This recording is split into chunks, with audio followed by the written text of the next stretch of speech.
Good evening, Canada.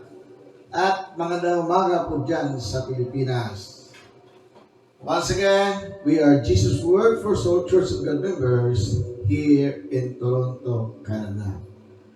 Today is Friday. We are going to celebrate our life growth, which means a Bible study. We will continue what we have discussed last time, and the date today is 17, dated June 17. And we focus on the scripture, John chapter 4, verse 24, that it says, God is a spirit, and those who worship Him must worship Him in spirit and in truth. And tonight, I would just like to say happy birthday to those who have birthdays. And those who ask questions, thank you, thank you. And I do hope that tonight's Bible study will give you an answer. I have already made that topic, and it's already in the slide when you ask. So I do hope that tonight's study will help you and guide you to your queries. And as we continue, I would like to read on the 2 Timothy chapter 3 verse 12. And before anything else and foremost, I would like you to offer a prayer to the Father before you continue to listen to the Bible study. For it is not good to just sit down, just to hear the Word of God without prayer. You should offer always a prayer to the Lord that the Father may grant you wisdom and understanding. This is it. 2 Timothy chapter 3 verse 12. Yea, and all that will live godly in Christ. All that will live godly in Christ.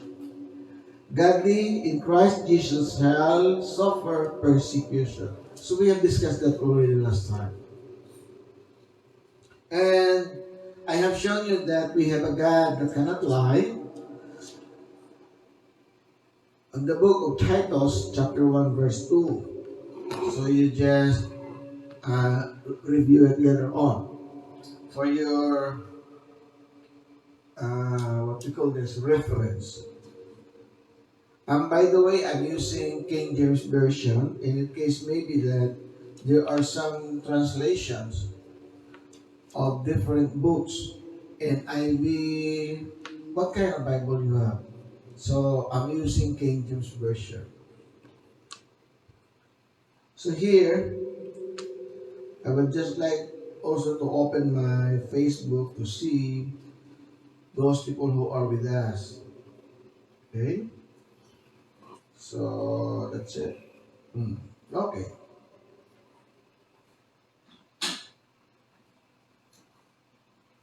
Tonight, as I have promised, this is the second to the last slide that I have shown last time. Trials and burdens of life will perfect of its spiritual life. Yung pagsubok daw at mga bigatin natin sa buhay ay siyang maghuhubog sa ating spiritual na buhay. Paano kaya mangyari ito? No? So, allow me to present the slide and do not hesitate to make questions also by yourself because it is your right. 1 John 4:1. Believe not every spirit. Test if they are of God. So trials and tribulations. Regarding this matter, trials and tribulation. Kaya nga, hindi tayo pwedeng mamuhay ng maayos. Tulad ng pinakita ko nga kanina na all that will live godly in Christ Jesus shall suffer persecution.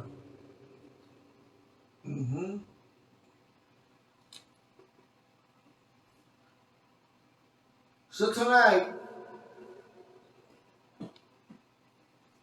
alamin natin kung gaano kahirap ang magdala ng mga matitinding kalungkutan, matitinding kapighatian o kabigatan sa buhay. Yan ang ating pag-usapan ngayon. Kung ano ang dapat natin gawin.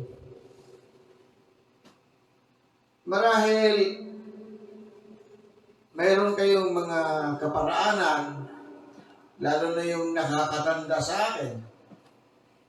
Mayroon kayong kaparaanan sa inyong kung paano yung dalhin ang inyong kalungkutan. Paano yung dalhin ang inyong problema. Kung paano nyo dalhin ang inyong mga pagsubok. Pero, tanungin mo sarili mo, gaano ba kahirap? Madali lang bang pumasok din sa problema? Pero maraming nagsasabi niya, mahirap pumasok sa problema. Totoo pa yun. Pero dito, sabi nga ulitin ko ulit. All that will live godly in Christ Jesus shall suffer persecution. So wala ka palang excuse dito. Kaya nga maraming hindi makakapagpatuloy sa paglilingkod sa anak ng Diyos. Gusto nila yung walang tribulation, walang persecution. Mayroong paraan ng Biblia.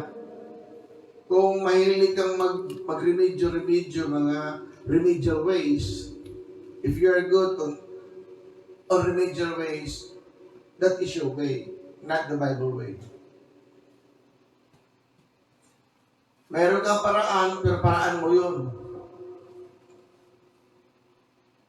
Para bang ganito, paulit-ulit na lang ang taon takbo, pwede mo namang i-account sarili mo How far? Gaano na kalayo ang narating mo sa buhay Kristiyano? Hanggang saan na ba ang natutunan mo sa buhay Kristyanismo? Tapos, yung paraan mo paulit-ulit din yung problema. Hindi mo ba nahalata yun? Kasi hindi paraan ng Biblia ang ginamit mo. Remedial, diskarte mo lang. Kaya nga, hindi nawawala yun. Kung ang tanong na ito, kung gaano kahirap dalhin ang mga matitinding kapighatian o kaya mga hindi inaasahan, mga problema, mga hindi mo matalikuran. Kaya dito, ating pag-usapan. Ngayon, anong paraan ang pwede mong gawin? Paraan ba ng pansarili? O paraan ng Biblia?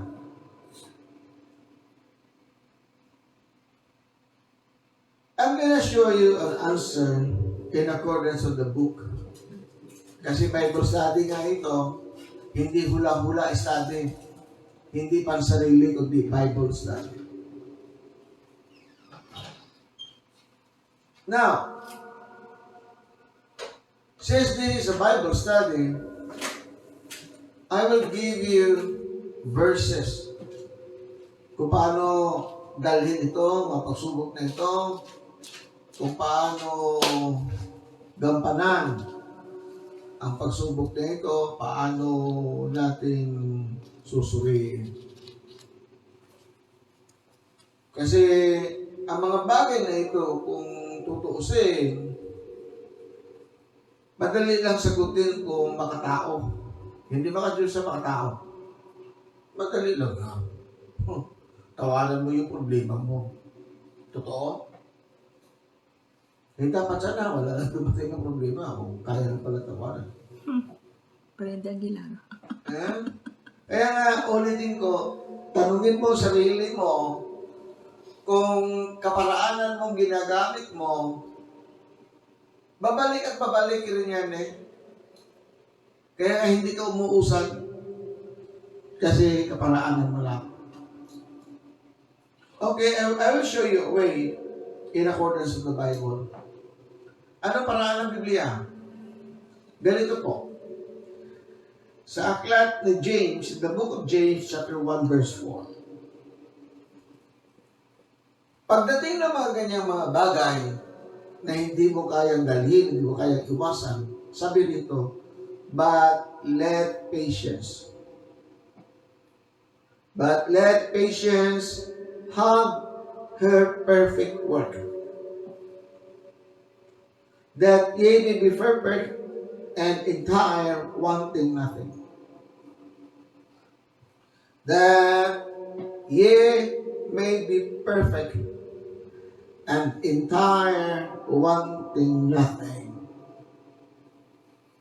Yan po paraan ng Biblia. Yan paraan ng Diyos. Hindi po paraan ng tao yan. But let patience have her perfect work. Malabo ito yung Brother Williams. Maaaring sa'yo malabo dahil sanay ka sa diskarte. Sanay ka sa remedial. Para bang ano, sanay ka sa yung let's say tapal-tapal. No? Mga remedial. But allow me to present my slide in order for you to get what I have prepared and what does God have teach me to present to you guys. Trials and tribulation.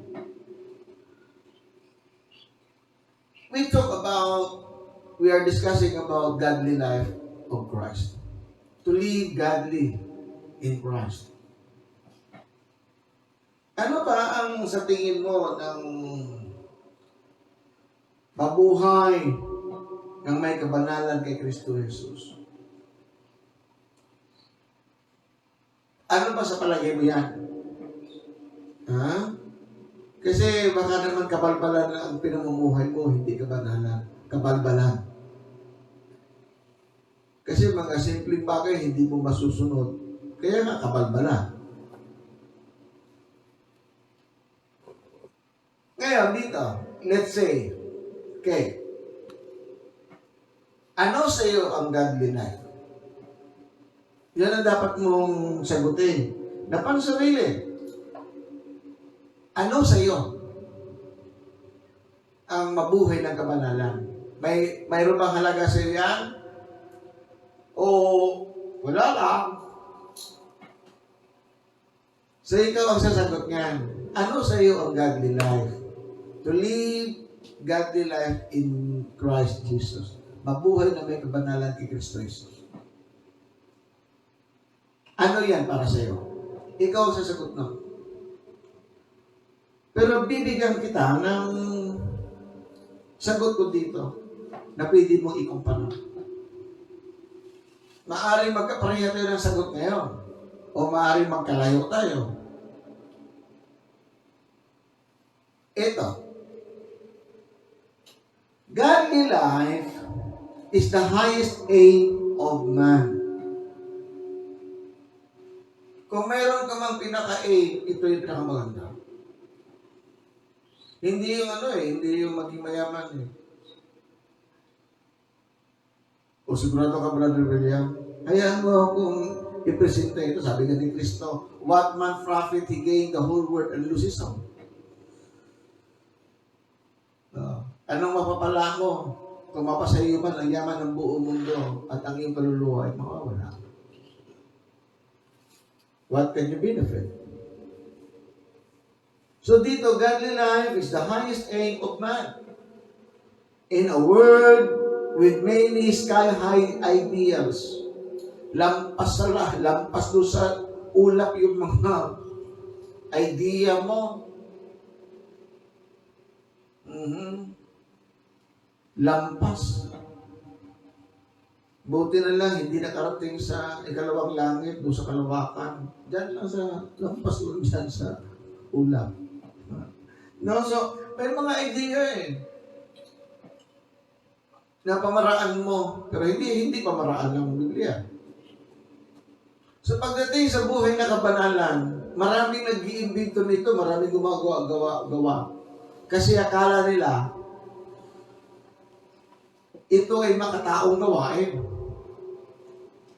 Para bang disregard nila ang Diyos. Kaya ko namang magpakabanal sa paraan mo. Eko sa paraan ng Diyos.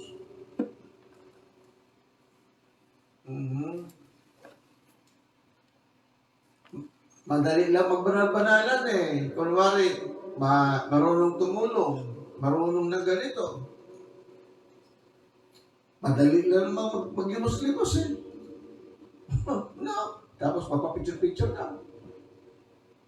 Para sabihin na paglimos ka.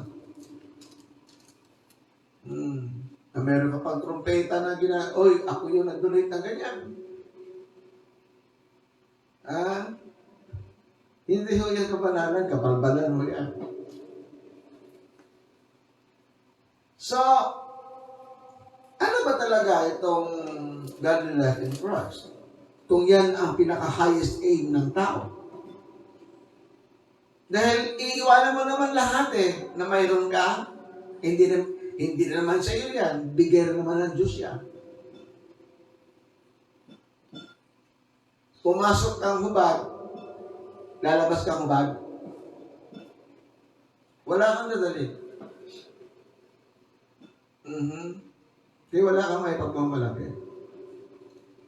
Santiago 1:4, at inyong pabayaan, pag mayroong pagdating ng pagsubok, na hindi mo halos talaga masigura, hindi mo kaya dalhin, hindi mo kayang tanggapin,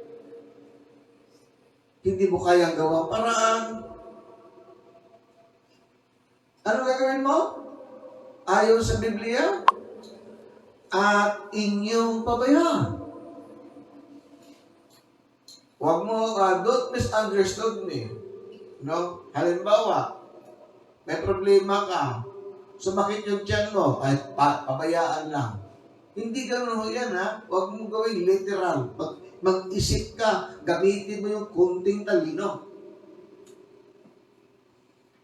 Kunting talino po.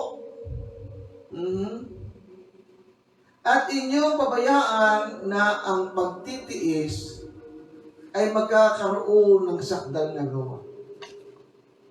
Apurang-apura ka magkabahay. Ikulang yung budget mo. Apurang-apura ka magka-graduate yung anak mo. Elementary pa lang. Yan ang ibig sabihin niya. Inaapura mo, lumaki yung anak mo. Elementary pa lang. Kaya nga, at inyong pabayaan na ang pagtitiis, kasi mahaba pa yung pagtitiisan mo. Kaya nga, train your child habang bata.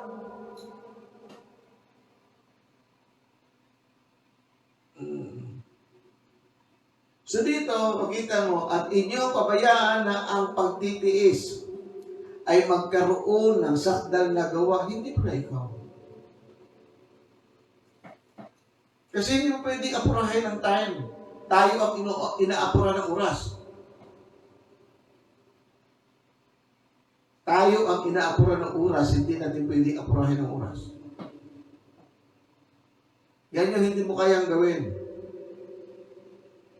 Hindi mo kayang utusan ng oras. Ikaw ang uutusan ng oras. Kaya kung hindi mo alam yung simple logic and philosophy na yun, hindi ko alam kung ang tawag sa'yo. Hindi mo kayang utusan ng oras, ikaw ang inuutusan ng oras. At inyong pabayaan na ang pagtitiis ay magkaroon ng sakdal na gawa. Siya pala gagawa nun. Sa tamang panahon. Upang kayo'y maging sakdal. Biro mo, sa pagtitiis mo, sa paghihintay mo, yung pasensya mo ang gagawa para doon, at ikaw naman ay magiging sakdal. At ganap. Kaya hindi ka nag-apura. Hindi ka gumawa ng sarili mong diskarte. Na walang anumang kakulangan. Maganda ang paraan ng Biblia kung malalasahan mo. Marahil sa iyong pakikinig ngayon, nag-iisip ka. Paano kayo mangyari yan? Totoo yun. Tama yung tanong mo. Yan ho ang tanong ng mga nag-iisip. Yung may kunting talino.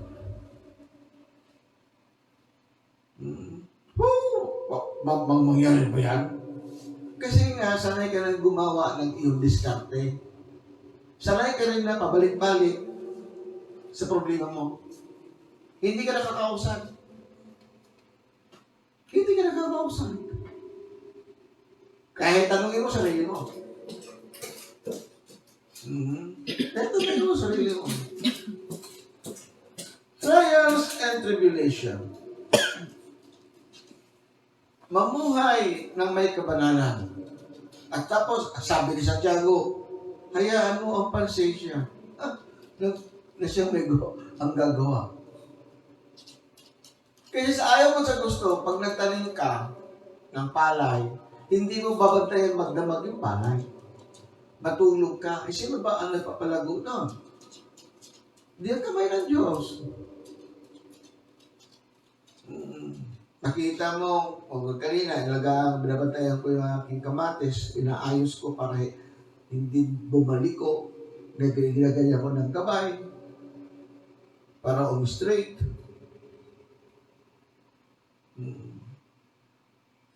Nakikita ko mayroong bulaklak, sabihin ko bang, mangimbunga ka na? Ang pasensya ko ang gagawa noon.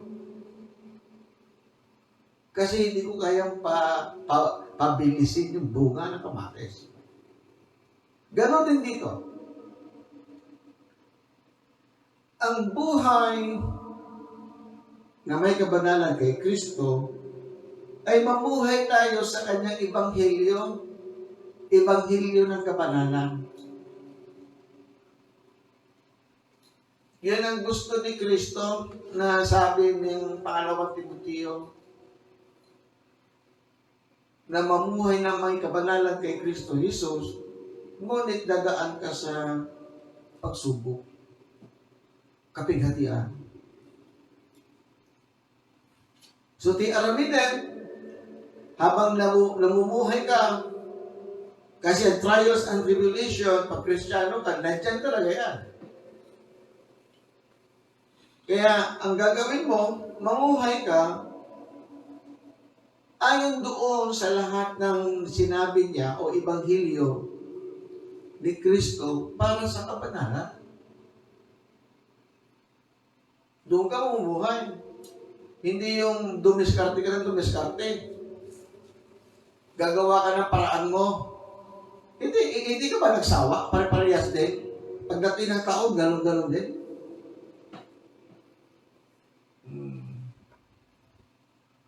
Ilocano, Santiago, Kapitulo 1, versikulo 4, puna. Ket pataudin kumati kinaanos. Kita?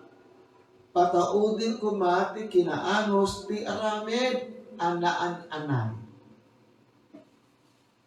Tapno maan-anay kayo, iti isu amin.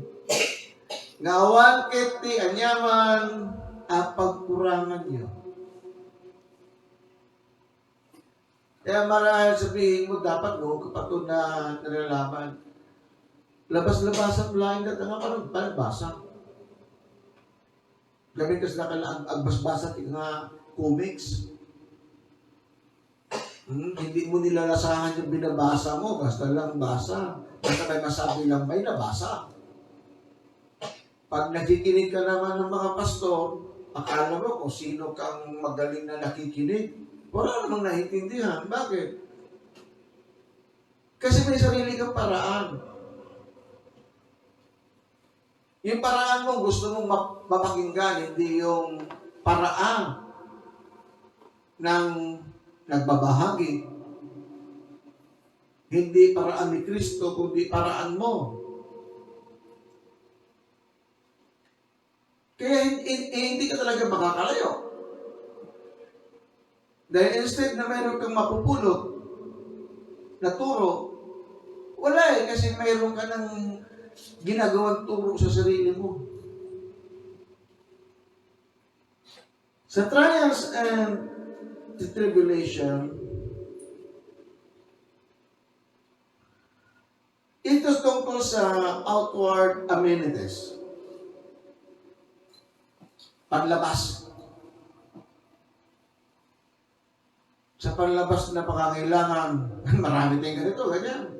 Pero sabi nga, as ye have received Christ, Jesus the Lord, so walk ye in Him. Kahit sa labas. Walk ye in Him. Ano kasi paglakad?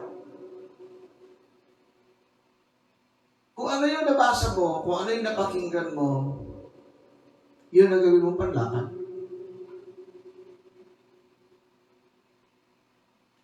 Kaya kung may magtanong sa iyo, hindi yung diskarte mo, kundi ayon kay Kristo. Ayon sa Ebanghelyo ni Kristo, kundi yung kanyang mga tinuturo, bersikulo isasagot mo, hindi pakulo. Hindi mo kailangan sabihin, pastor ka. Bakit? Nakapagbago ba yun sa Diyos? Hindi magbabago ang pasya ng Diyos kahit pastor ka pa.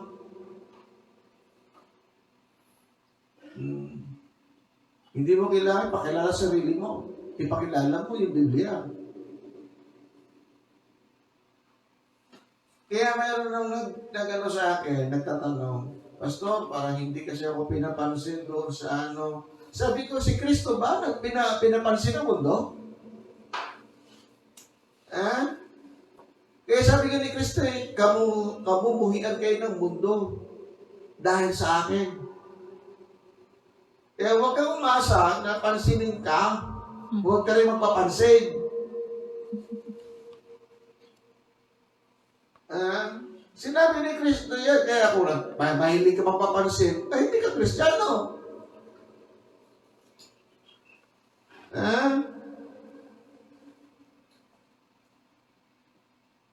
Ganon yun.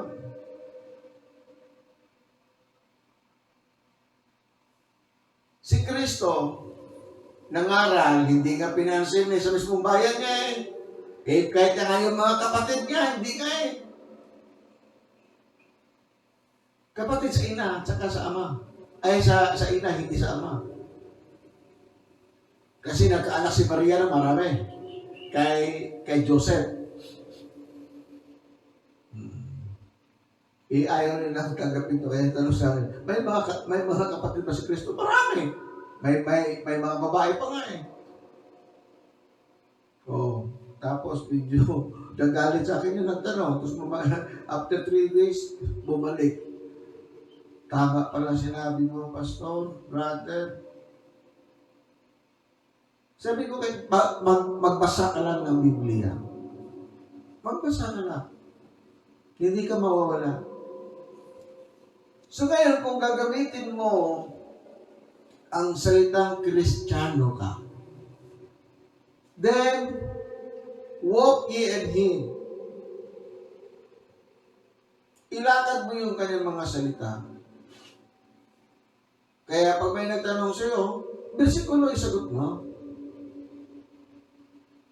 Hindi yung kung ano-ano pa mga intragang mo. Bersikulo isagot mo. Sa Bisaya, maulamang nga kinahanglan ang pagkamainantuson. Inyong tugutan sa hingpit nga pagbuhat, aron kamo mamahimpit og masangkap nga walay makulang. Sa pagsubok, marami sa atin, oy, sanay na ako dyan. Sanay na magkamali? Sanay na bahala na si Batman? Kasi maraming nagkakamali niya sa pagkakaintindi. Kristiyano kasi ako, kaya ako... Ano klaseng pagsubok? Kung dahil sa utang, ikaw nang utang eh. Siyempre, sisingilin ka talaga ng mga inuutangan mo. O kaya, tulad ko, mayroong utang sa bangko. Siyempre, magbabayad talaga ko ng mortgage. Ay, magtitiis lang. Hello? Tapos, ikukumparan mo doon. Malayo talaga, isip mo.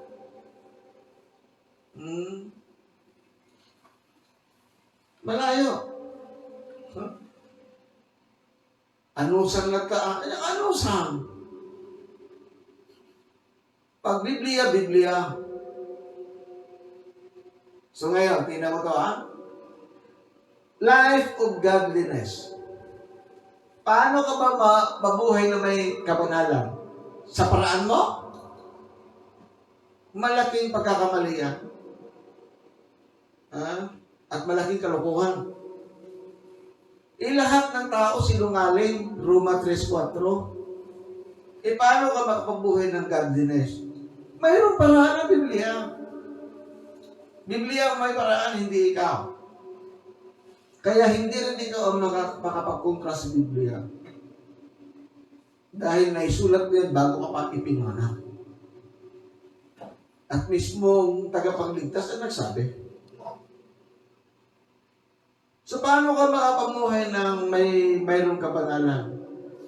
Kailangan bang maging banal ka sa mata ng tao? Kay barbaridad, kay hurog. Hindi mo kailangan ng mga tao sabihin, banal ka. At walang tao magsasabi sa iyong banal kasi mas banal sila sa iyo. Hindi nila sasabihin sa iyo yan. Dahil, bakit? Gusto ba nila maging number 2, number 3? Gusto nila maging number 1. Kaya paraan ni Kristo, pantay. Paraan ng Ama, pantay. Paano mamuhay ng may kabanalan? Sagutin mo ang sarili mo. Kung mayroon kang sagot, at bago ko ibibigay ang sagot, para sabihin mo, di magbasa, Hindi naman gano'n eh. Ano babasahin mo? Comics? O paano mamuhay na may kabanalan? Paano mamuhay na may kabanalan o mayroong kabalbalan? Life of godliness.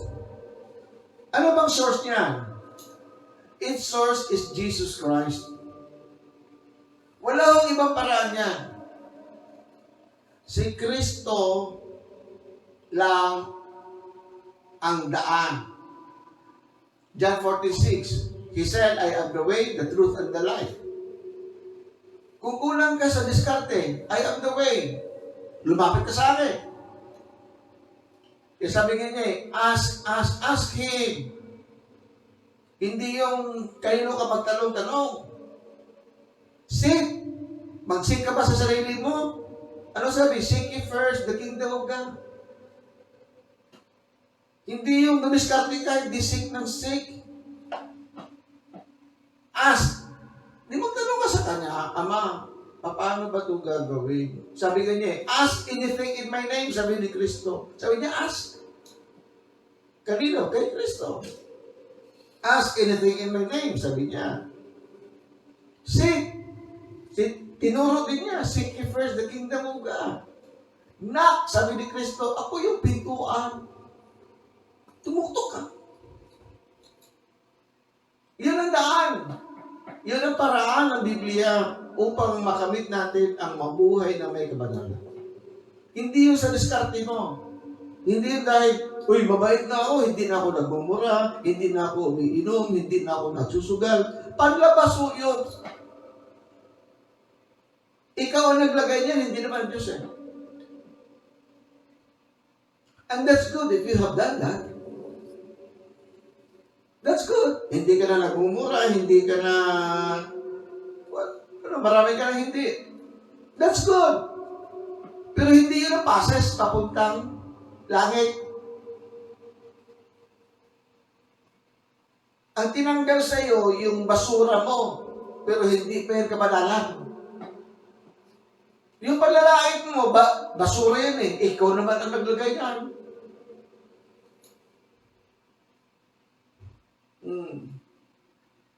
Sabi ni Kristo, mamuhay na may kabanalan.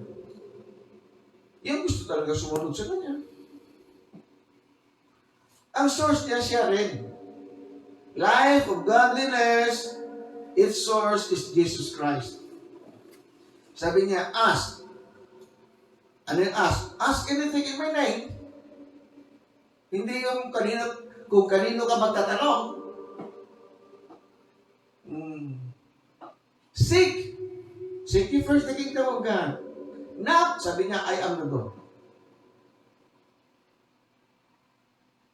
Kaya nga, and ye shall find, sa tamang paraan, sa tamang pagtatanungan, sa tamang paghahanap, at sa tamang pagtuktok, ibang pintuan, tinuktok mo eh. Bahay ng kumare mo, bahay ng kumpare mo, na mauutangan mo. Ha? Ang kabanalan tungkol sa Biblia, ang source niyan ay si Kristo rin. Na ngayon, sa nagtatanong, sabi nga sabi kasi sa amin, pag hindi raw ako papansinin, dahil nga wala daw akong value. Ibig sabihin, si Kristo walang value. Kaya hindi siya pinapansin ng kanyang mga kapatid. Hindi nga siya papakinggan sa kanya sariling bayan. Ni mundo hindi nakinig sa kanya. Wala bang value si Kristo? Maling pananaw na yun. Maling pananaw. Gumawa ka na naman ng sarili mong diskarte. Nakakahawa yung ganyang style. Unbiblical. Tapos tumatayo ka sa pulpito. Ay nako. Ito, basahan kita ng bersikulo Salungatin mo to. Juan, Kapitulo 15, bersikulo 19. In the book of John, chapter 15, verse 19, it says, if ye were of the world would love his own. But because ye are not of the world, but I have chosen you out of the world, therefore the world hated you. Biro niya, kasi pag kumilos na si Kristo Jesus, kasi siya yung source, naroon na sa iyo ang pasensya. At ang pasensya ang kikilos ng maayos para hindi magkulang. Bakit? Pag nagbasa ka ba ng Biblia, kinabukasan, alam mo na, no way! Andiyan si Parang Franklin, pudugay ng Hawaii, kasama natin. Taon ang abutin mo sa pagbabasa ng Biblia para makakilos ang kabanalan sa iyo. Remember, sabi, banal na aklat, ikaw hindi ka banal. Kaya nga magbabasa ka ng banal na aklat, in patience, matutunan mong sa paraan ni Kristo magiging banal. Mamuhay ng may kabanalan.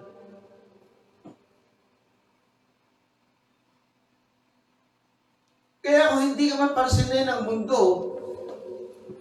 natural yan sa Kristiyano. Basahin mo Kapitulo 15, versikulo 19 ng Juan. But I have chosen you out of the world.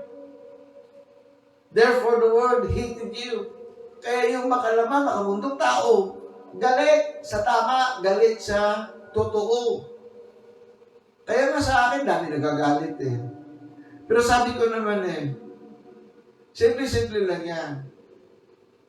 I might be your opponent, but I'm not your enemy. Marami akong opponent, hindi enemy.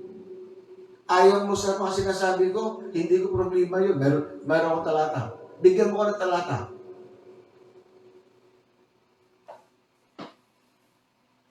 Nasasanay sa habang panahon dahil sa pasensya.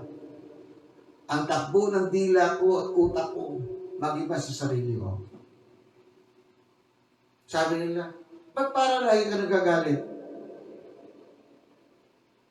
Maintindihan mo, pag nandyan ka na sa mga bagay na gusto mong hubugin ang sarili mo sa kabanalan.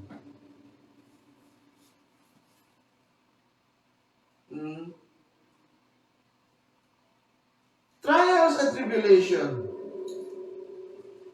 Ngayon kasi, ang sabi nila, basta mayroon kang moral, mayroon kang moralidad. Oh, ay, ano yan? Maayos yan. Hello!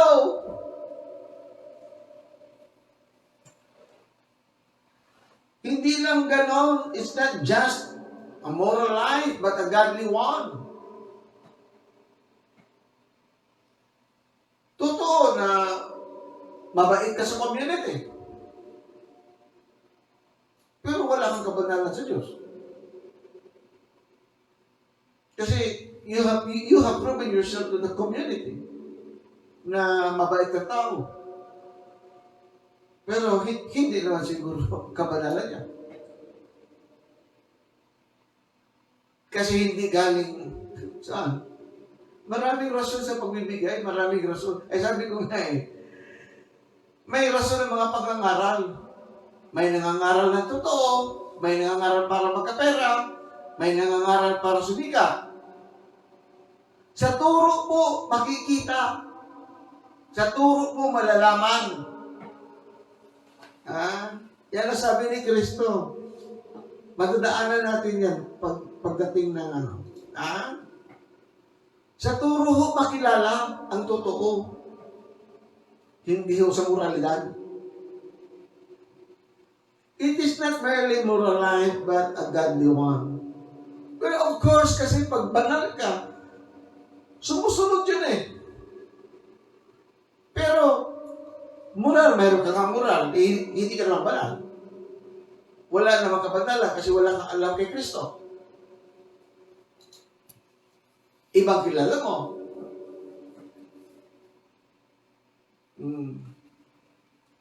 So, sa Juan 15:19, kung kayo'y taga-sanglibutan, tingnan mo to taga-sanglibutan, ay iibigin ng sanglibutan ang kanyang sarili. Kaya sabi ko, I love myself, tapos Kristiyano, kapal ng mukha. Kasi nakuha yung kanta yung learning to love yourself is the greatest love of all. Hindi, no? Sabi ni Kristo, anong mapapala mo kung mamahalin mo lang yung nagmamahal sa'yo? Hindi nga sinabi, hindi sinabi bang love thyself? Love your enemies as you love yourself.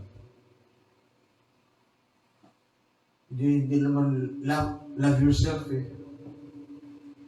Mahalin mo ang kaaway mo katulad ng pagmamahal mo sa sarili mo. May inahambing. Hindi sinabing mahalin mo lang sa sarili mo.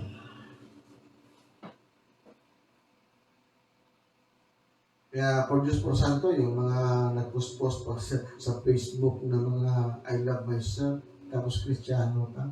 Ah, nako. Kaya po ang kasi problema dyan sa mga turo na hindi talaga na ituturo. Hmm. Kung kayo ay taga sanglibutan, ay iibigin ng sanglibutan ang kanyang sarili. Biro mo, sarili niya iniibig. Ngunit, ito yung cambio niya na, yung transition nito. Ngunit, sapagkat kayo hindi taga sanglibutan. Bakit kaya? Kundi, kayo'y hinirang ko sa sanglibutan. We are royal priesthood. Hmm? Sa kanyang versikulo, darating tayo dyan. Kaya napupukot sa inyo ang sanglibutan. Bakit ano ba mayroon sa sanglibutan? Ang Diablo kasi ang Diyos ng sanglibutan. Ikalawang Korinto, Kapitulo 4, versikulo 4. Ha? Yan ho yun. Diyos ng sanglibutan ito. Na binulag sila ng Diyos ng sanglibutan ito dahil sa hindi sa pananampalataya. Bakit? Upang hindi lumiwanag sa kanila ang Ebanghelyo ni Kristo Jesus. Yun lang dahilan ni Diablo. Kaya pag minahal mo sarili mo, minahal mo yung mga, laki ng bahay ko. Oo. Ano kaya? May iuwi mo yan?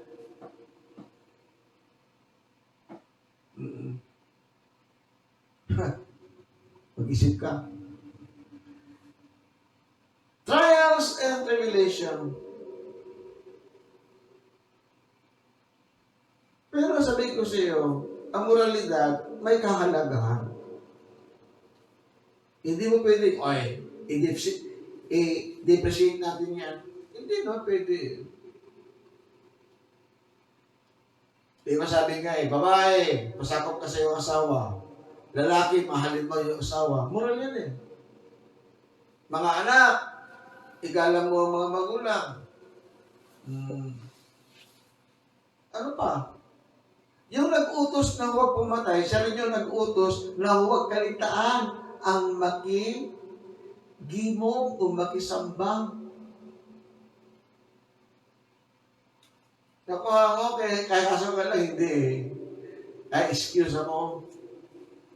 Yung nagsalita, huwag kang magnakaw, siya rin yung nagsabing mag-aral ka sa aking salita. Siya rin yung nagsabi na, katukin mo ako, pagbubuksan kita.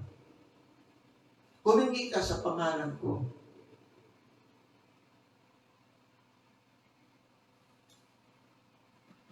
Ganun ka simple.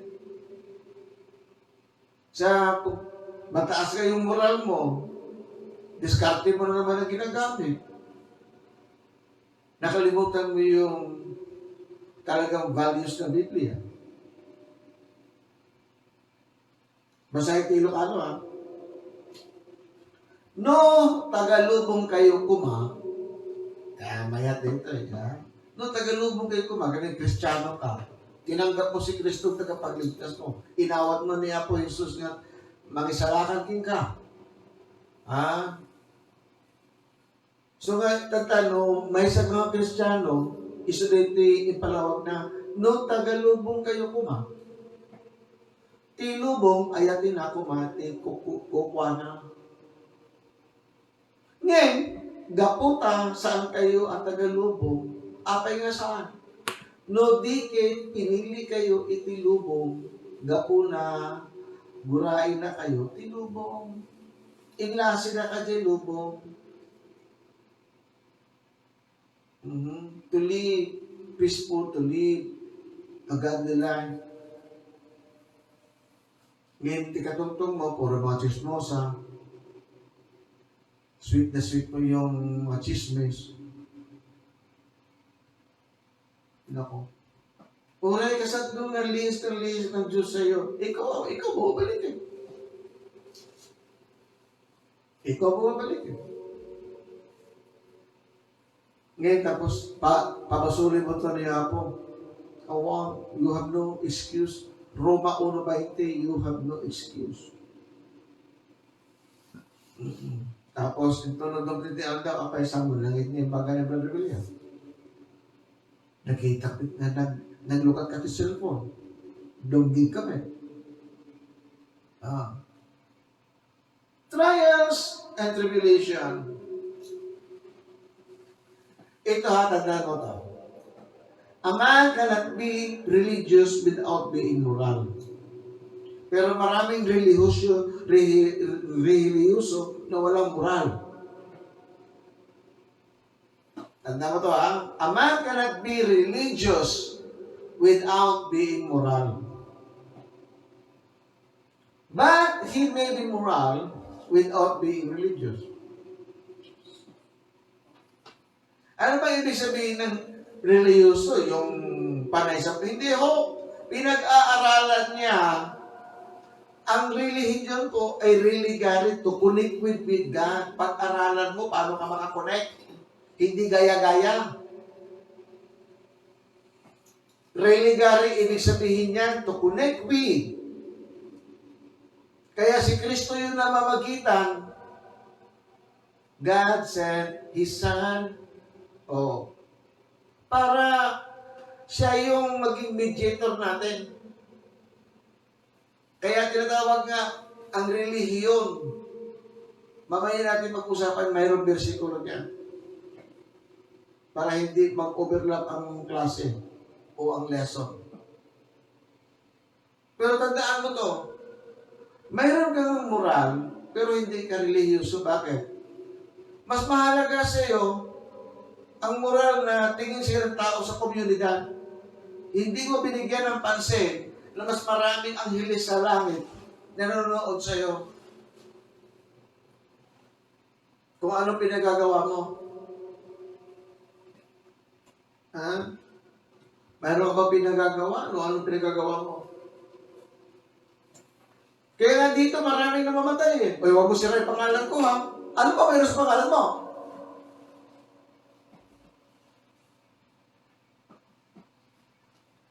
Kala mo kung sinong kihod na malaki.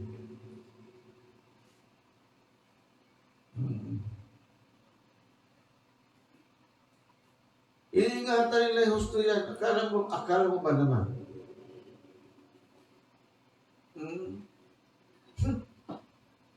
A man cannot be religious without being moral, but he may be moral without being religious. Dahil hindi mo pinag-aralan yung relihiyon. Kung paano ka nagkaroon ng relihiyon at para saan yan. Basta lang meron kang relihiyon.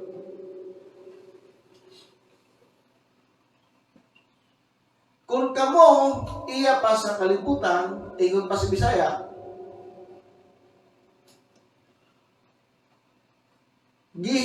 higugmaon sa kalibutan ang mga iya.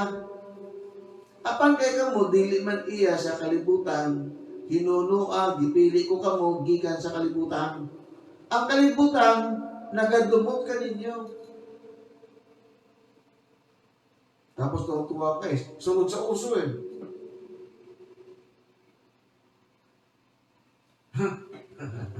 Sunod sa uso ha.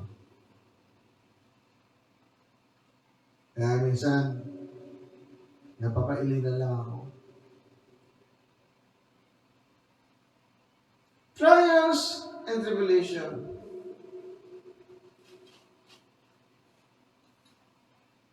Hindi ba ngayon ang habol natin, maging sikat ka sa mga kapitbahay? Maayos ang tingin siya ng kapitbahay. Maayos lahat. Ito, tinan mo. It is well to be a good neighbor. Pero tanong, but how willing are you towards God? Willing kang maging mahusay na mamamayan. Parang Diyos, how willing you are? How willing you are to God? Narigat mo, mahirap mo. Ay nako. Hindi ho yung mga kapitbahay mo ang magdala sa iyo sa langit. Hindi yun, hindi ka nila ipupush. Baka hilahin ka, hinihila ka na nga eh.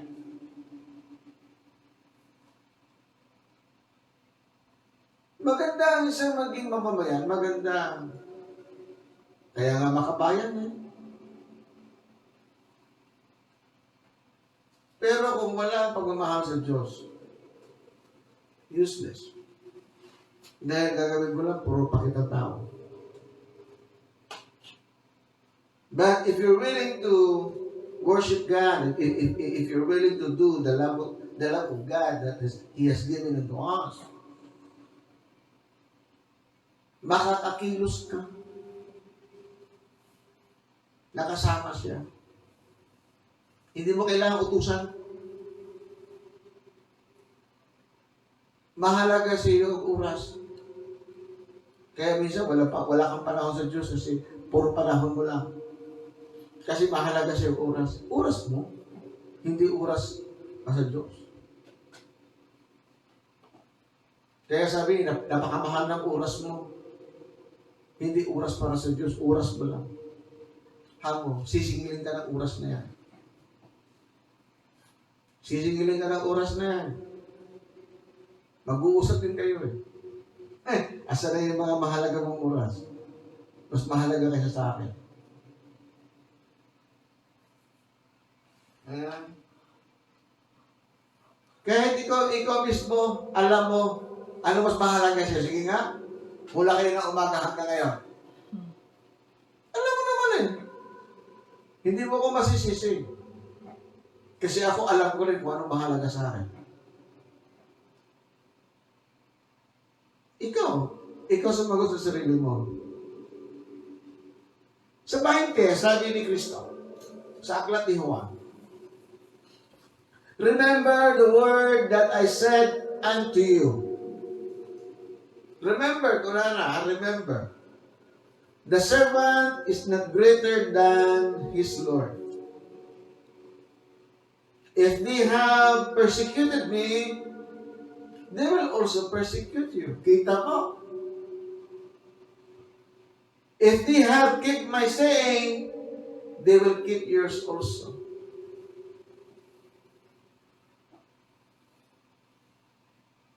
Pinahirapan si Kristo, kaya ikaw, maliit na Kristiyano, pahihirapan din tayo ng mundo ito.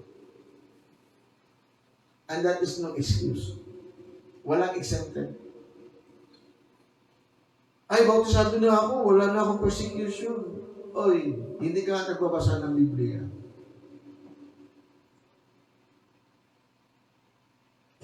Kaya lang, mali naman pagkainindi. Talagang, pinipersecute kami yan. Wala kaming bigas. Anong dahil lang wala kaming bigas? Mayroon palayan, hindi ka nagtanim. O kung mayroon mang palayan, ayaw mong kumilos.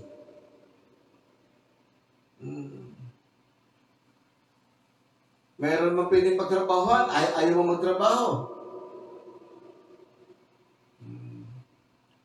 Talagang, pinipersecute kami ngayon. Pinipersecute o dahil din sa katamaran mo.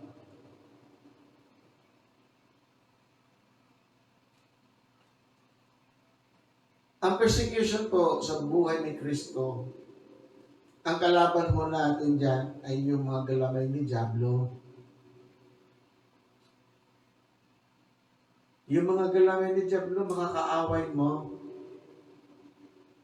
Common na yung away sa bahay. Common yan. Away ng mga kamag-anak, common yan. Mulat sa punad dyan yan. Dahil, bakit? Kasi kung namuhay yan ng may kapanatagan o may kabanalan kay Kristo Jesus,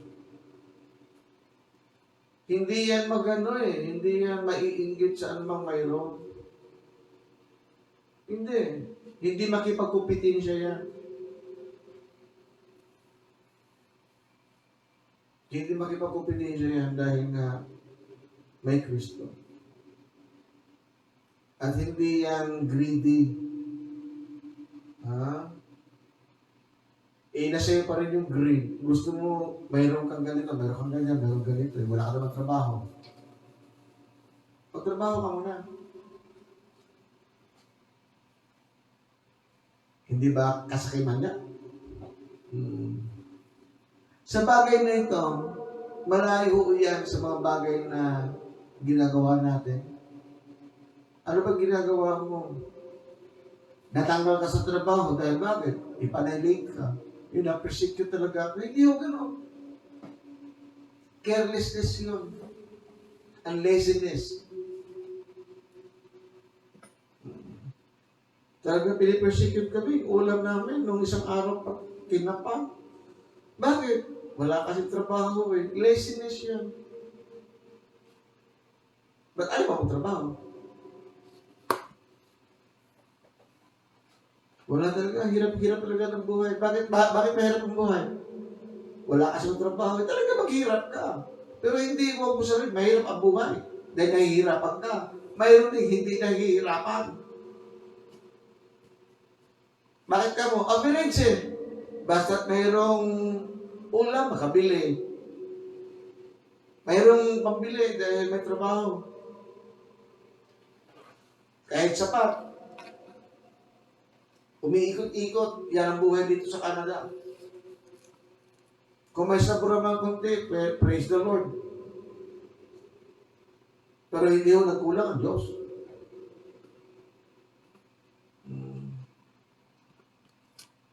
Kaya dito sa trials, huwag mong ilahok yung dahil ikaw dahilan.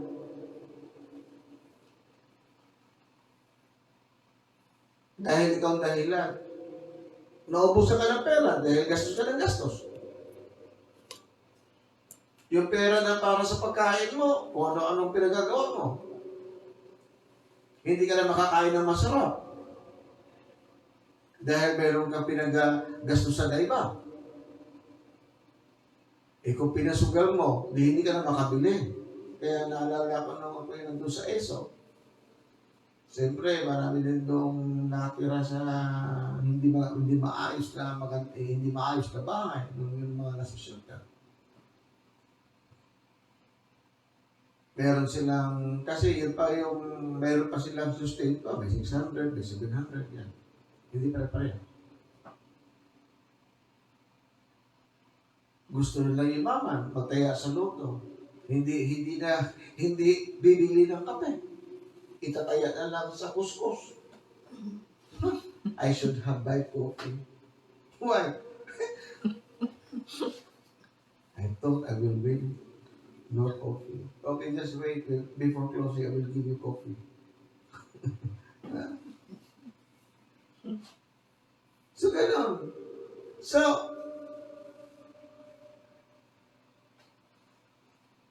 ang buhay na request ni Kristo, para maintindihan mo, kung yung ibig mamuhay, ibig mamuhay Kristiyano ay mamuhay na may kabanalan kay Kristo. Hindi lamang kasi godly life yun eh. But you are bearing the name of Christ as a Christian. Malaki po ang ibig sabihin ng Christian. Hindi ho yan palambuti. May basbas ho yan sa Ama. Banal ho nga bagay yan. Mahalagang bagay pag sinabi mong Christian. Kasi once you mention Christianity, Christian ka, the community will be expecting you to do a godly life. Pag mayroon kang kabanalan na buhay, alam nilang maganda ang moralidad mo. Susunod-sunod yan. Alam nila maganda buhay mo.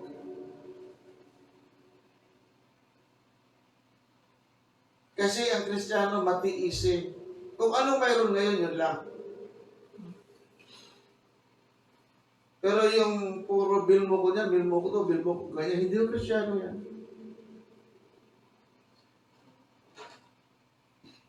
Kaya pag-isipan mong maigi, it is not just a godly life, but a Christian life.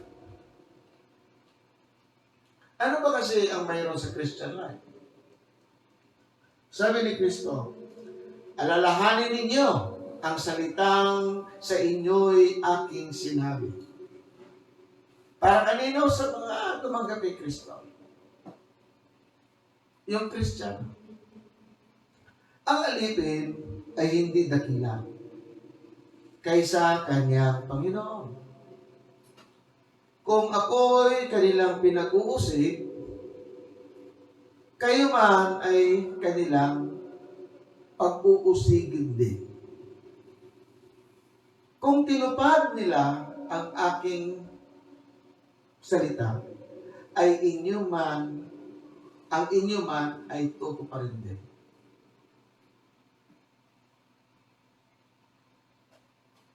Kaya, mahirap po ang dala-dala natin sa salitang Kristiyano. Kasi yun yung magdadala sa atin sa heavenly citizenship. Para madali nyo maintindihan, pagpunta ko ng Canada, hindi pa naman ako citizen eh. Ang maging susi ko yung permanent residency. Na mapapatunayan ko muna ng mga ilang taon na magpa-qualify ako magiging citizen. Ganon din naman dito. Ang Kristyanismo ho, yan yung tatak na magpa-qualify ka sa heavenly citizenship. So kung hindi mo ho inayos yan, kaya nga patience ang kailangan sa 1.4 ng Santiago. Huwag ka mag-aapura kasi yung oras ang nag-aapura sa iyo. Hindi ikaw ang pwede mag-apura sa oras. Kahangalan po yun at kabastusan sa Diyos. Bakit ka mo? Intindi mo ito ha? Hindi naman langit at lupa unan niyang binuo eh. Ano bang una ginawa niya? Oras. May oras siya pagbuo. God, in the beginning, God created heaven and earth. Ay, hindi yun. May time siya gawin yun. Remember that? Sinabi niya, ganito, ganyan. Ano na una? Oras. Pag-isipan niyo. Sabi niya, alalahanin ninyo ang salitang sa inyo ay aking sinabi.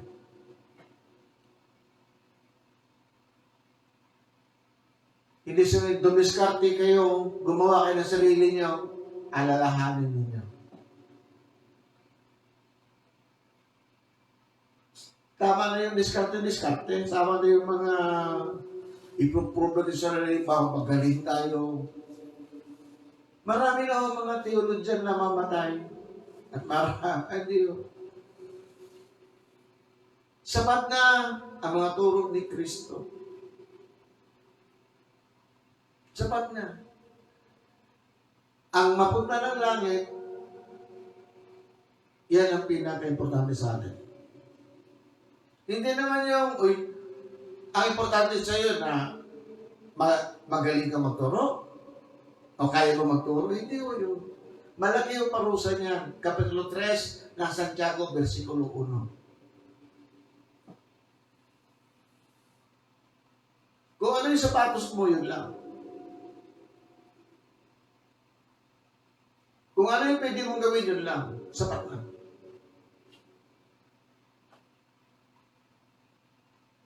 Kaya dito sa trials and tribulation, ang hikayat ni Timoteo that we are to live godly in Christ Jesus. Para saan ba yan? Dito sa ating religious affair. Kasi nga pumasok ka sa relihiyong Kristyanismo na si Kristo ang religare to connect with the Father. Ang relihiyon ay yung magkukunik yan, religare. To connect with. Si Kristo yung ating mediator. So ngayon, kung si Kristo yung ating mediator, siya ang namamagitan. So ano ang ating ayusin? Yung religious affair natin. Kumusta? Religious affair. Hindi relasyon. Ano ba nangyari? Ikaw sumagot sa sarili mo. Isulat lang, basta lang. Ilang taon ka na, wala kang bersikulo. Ilang taon ka na, wala kang pakinabang sa loob ng iglesia. Pahirap ka. Tinig ka ng iglesia. Nagpakintab ka lang ng puwet. Yan ang ibig sabihin, we are to live godly in Christ Jesus. Ang ibig sabihin niyan, aayusin natin yung affair natin sa relihiyon na Kristyanismo. Hindi yung alam mo nung 10 years ago, ganun pa rin. Mula nung tinanggap mo si Kristo, alam mo ganun pa rin. Tapos umasa kang makarating doon. Sa parable of the talents, ano nangyari?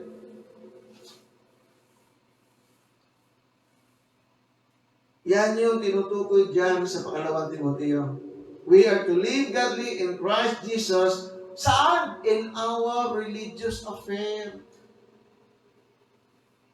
Relihiyon niya ang Kristyanismo. Andyan na yung banal na kasulatan. Nandiyan yung lahat mong pwedeng matutunan. Hindi ko nga alam yung kaligtasan kung ano-ano pa yung... Kaya na magaling ako mag-sermon. Kaya, hindi ka naman mangangaral. Kahit naman mangangaral ka, ano ba pangaral mo? Salvation naman ang papangaral. Si Kristo, pinapangaral ka, kaligtasan na eh. Kaligtasan, ang iba lang mangaral niya, yan ang pinunta niya rito, maligtas tayo.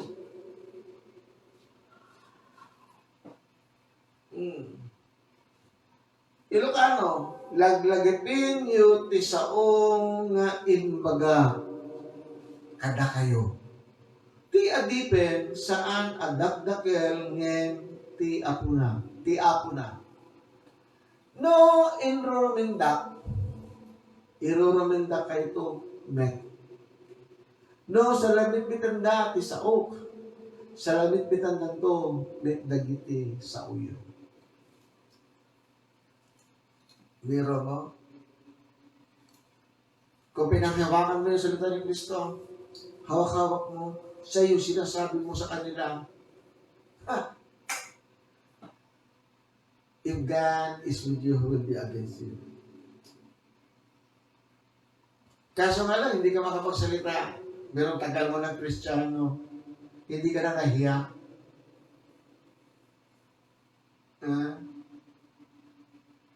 Hindi ka na nahiya na Kristiyano ka, pero wala kang may sabing bersikulo.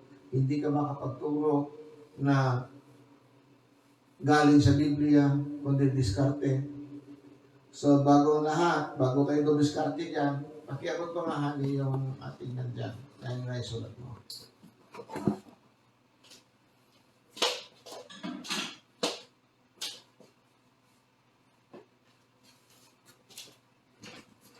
Ngayong pitsa 17, 2022, nangunguna si Marina Sigdi.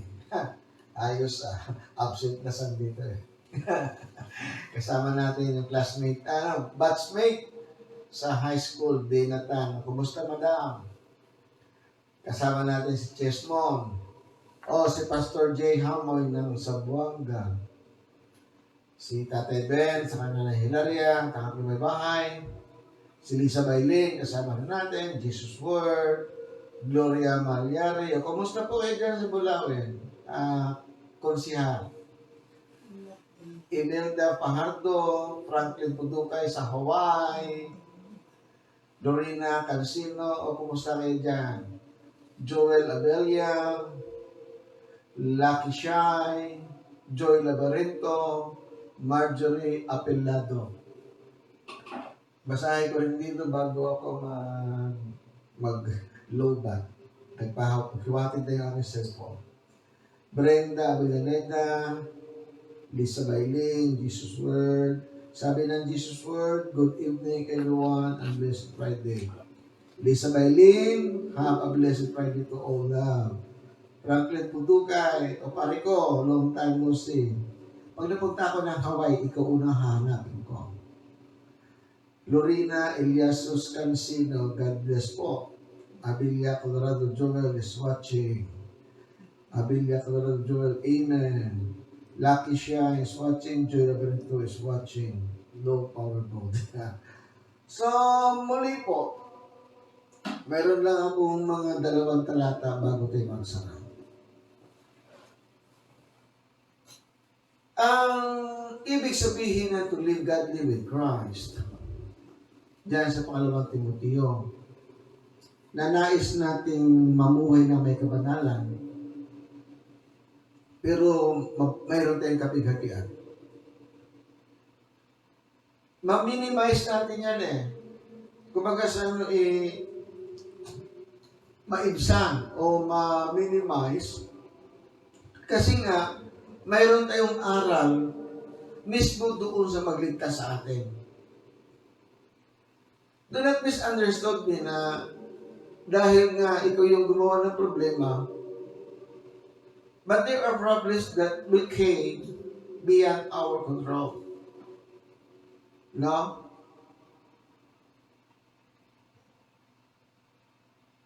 Subalit po, kung mamuhay tayo na may kabanalan kay Kristo Jesus,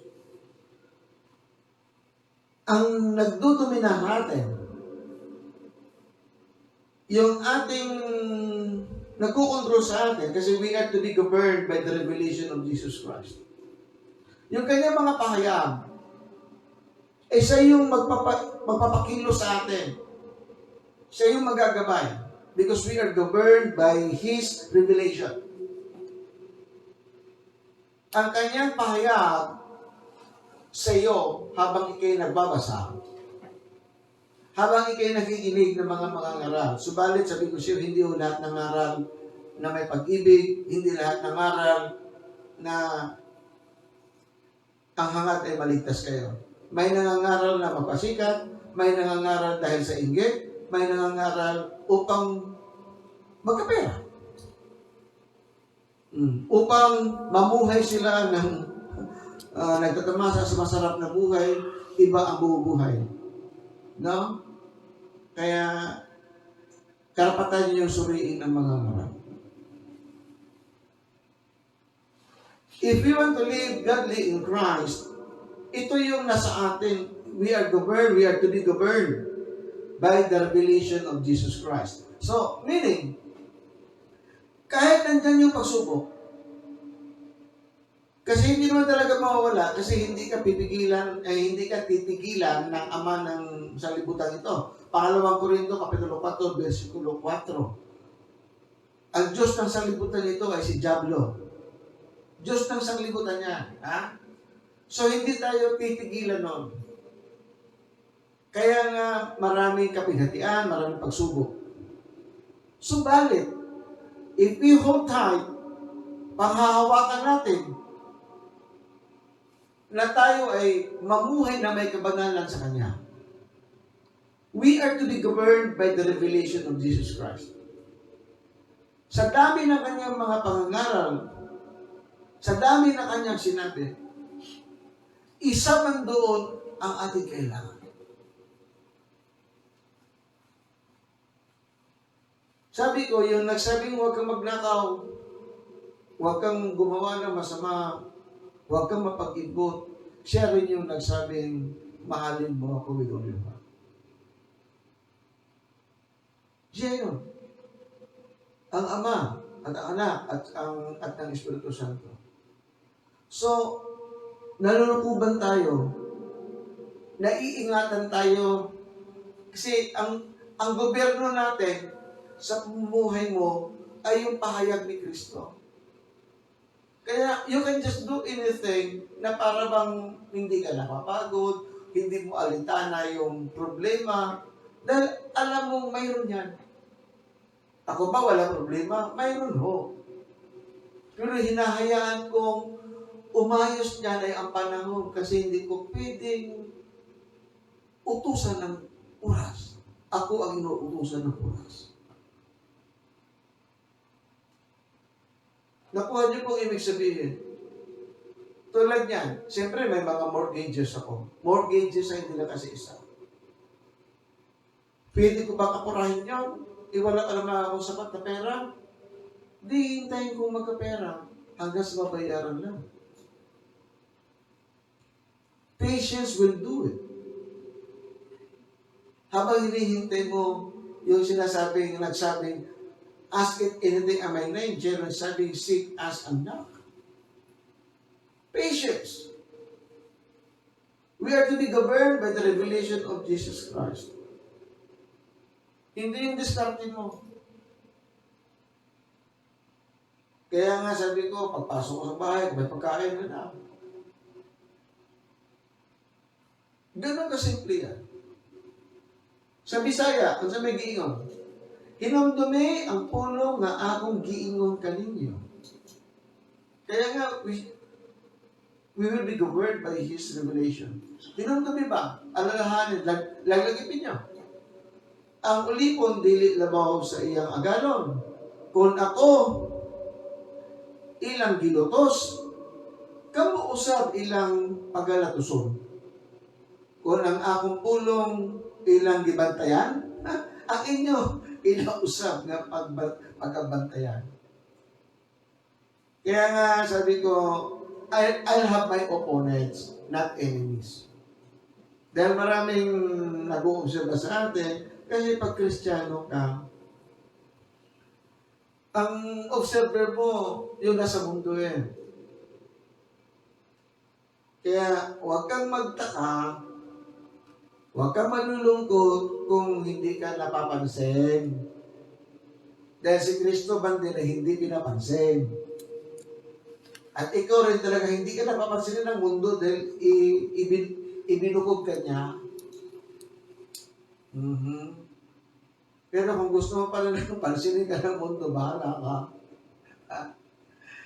Basta sa akin, sapat na yung kabanalan kay Kristo to be governed by His revelation. Hindi ko magkulang sa atin. Ang salita ng Diyos, ang bendisyon ng Diyos, at ang kanyang pagmamahal. Muli, sa mga kasama natin ngayon dyan, may mga hindi mga ako nabanggit. Alam ng Diyos kung sino-sino kayo. Hindi ko magkukulang ang Diyos sa inyo. Sa mga magbubukas at sa mga manunood pa, marami salamat po sa inyo. Huwag nyo rin pong kaligtaan na i-share din po yung ating video para mayroon naman pong makikinabang kahit dyan sa Facebook. Para makarinig naman sila ng isang aral na hango talaga sa Biblia. Na isang lingkod na hindi nanginginig magsabi ng totoo. Trabaho lang po, walang personal. Muli, sa inyong lahat dyan, Diyos po ang bigay sa inyo ng kasagutan. Sa inyong mga hinihiling, tsakin nyo lang po na gusto niya yan.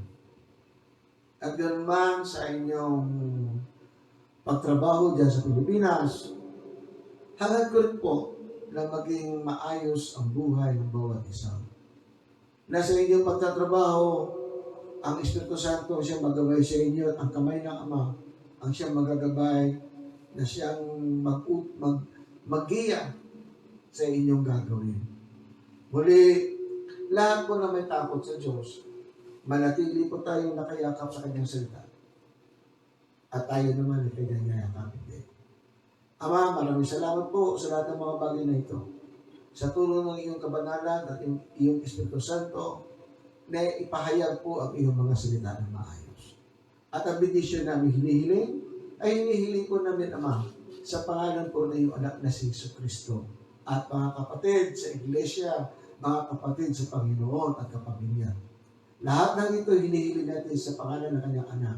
In Jesus' name we say, Amen. So muli, maraming salamat po. Sa linggo po tayo makikita ulit.